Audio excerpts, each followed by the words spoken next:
সকাল সকাল একটা ঠান্ডা ঠান্ডা ওয়েদার, এই ওয়েদারটা খুবই ভালো লাগে। আর এই ভালো লাগা থেকেই আপনাদের সবার জন্য নিয়ে আসলাম নতুন আরেকটি ব্লগ।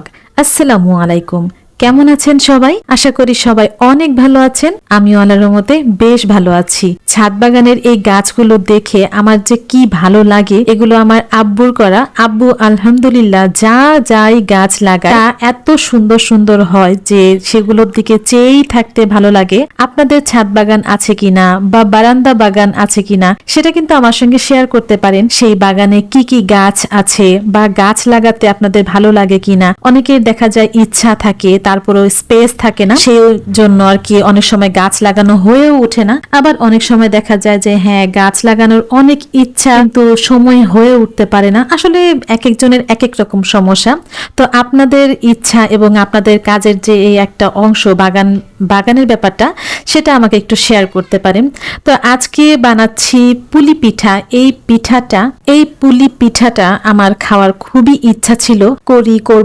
করব এই করতে করতে না করা হয় না। পিঠা বানানোটা না একটা খুবই টাফ ব্যাপার, কারণ অনেক সময় সাপেক্ষ ব্যাপার, অনেক আস্তে আস্তে বিভিন্ন আইটেম করতে হয়, স্টেপ বাই স্টেপ এগুতে হয়। তো মাঝে মাঝে মনে হয় কি এত কাজের প্রেশার কিসের জন্য নিতে যাব, থাক পিঠাটা না বানাই। আবার মনকে তো মানাতে পারি না, যেহেতু ঘরে নারিকেল থাকে, গুড় থাকে। তো একটু আলসেমি ভেঙে যদি কিছু পিঠা বানানো যায়, তো ফ্যামিলি সহকারে সবাই খাওয়া যায়, সেটা একটা আনন্দই আলাদা। এই যে পুলি পিঠা যে সিদ্ধ করে, সেই সিদ্ধর জন্য মাটির যে ছিদ্রযুক্ত একটা জিনিস পাওয়া যায় না, এটার নামটা যেন কি আমার মনে আসছে না। আপনারা যদি কেউ জেনে থাকেন আমাকে কমেন্টে জানাবেন। তো এটা আমি কিনে রেখেছিলাম যে কখনো আমি পুলি পিঠা বানাবো। তো বানানোর সময় আর ভিডিও করতে পারিনি। এই যে নারিকেলের পুর দিয়েছি ভিতরে। প্রথমে তো নারিকেল, গুড়, গরম মশলা, জাল দিয়ে ভালো মতো পানিটা টানিয়ে নিয়েছি। এরপরে তো বসে বসে পিঠাগুলো বানিয়েছি। চালের গুঁড়ি দিয়ে পিঠাটা বানিয়েছি। চালের গুঁড়ি প্রথমে সিদ্ধ করে নিয়েছি, তারপরে ভালো মতো ময়ান দিয়ে তারপরে যে পুলি পিঠাটা হাতের শেপ অনুযায়ী বানিয়ে নিয়েছি।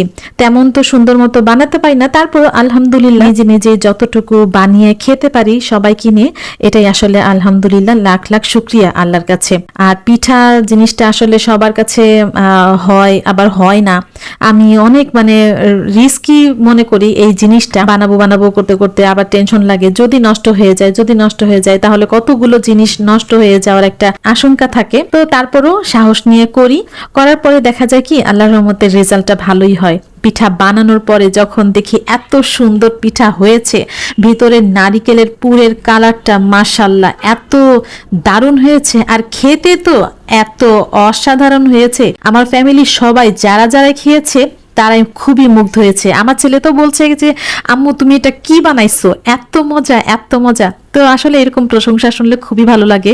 যখন অনেক কষ্টের পরে যখন সবাই প্রশংসা করে, তখন সেটা আসলে খুবই ভালো লাগে। তো এই তো টুকটাক ভিডিও ক্লিপ নিয়ে আজকে ভিডিওটি ছিল। পুলি পিঠা বানানোর যে রেসিপিটা, সেটা আংশিকই আর কি দিলাম, সম্পূর্ণটা রেকর্ড করিনি। তো আশা করি আজকের ভিডিওটি আপনাদের সবার কাছে ভালো লেগেছে। আর যদি কোনো ভুল ত্রুটি থেকে থাকে তাহলে প্লিজ সবাই ক্ষমা সুন্দর দৃষ্টিতে দেখবেন। আল্লাহ হাফিজ, আসসালামু আলাইকুম।